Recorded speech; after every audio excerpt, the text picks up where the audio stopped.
Hey guys, and for those of you wondering how to hook up an Optoma PT105 to audio source, this is the best way to do it in my opinion. I've had this up for about 3 months or so and I've had no issues out of it. Obviously the Optoma PT105 is a great budget buy for a projector.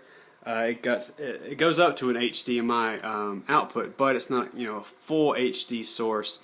Right now I've got a light on as well. There's a light on this room, but you've got the Xbox interface there. I'll sharpen it up for you. But basically for audio purposes, you want to hook it up to an input.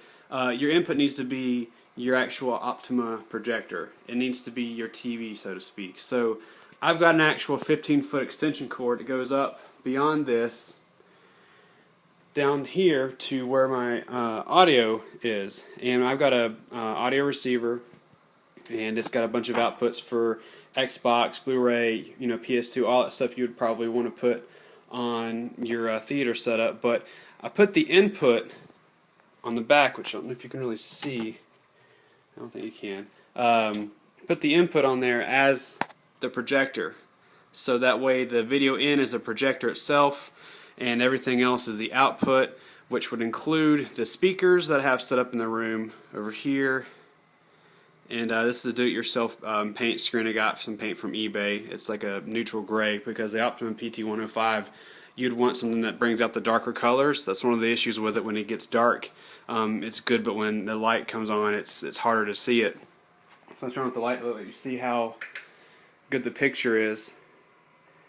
This is it's a smaller room, so it's only about, like, let's say 11-12 feet away from the screen. I've got about a 71-inch screen from corner to corner, 72 maybe. But this is probably the best way to do it. I hooked up a sound bar via an optical cord to the Xbox 360. That worked out pretty well too if you got a sound bar and you got an optical cable.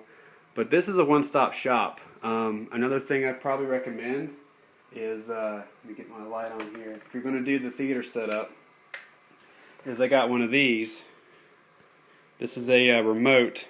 It's an all-in-one. This is a Logitech remote, and I've got everything programmed into it. We can do whatever we want to do with it, and it's probably a really good one-stop shop for that.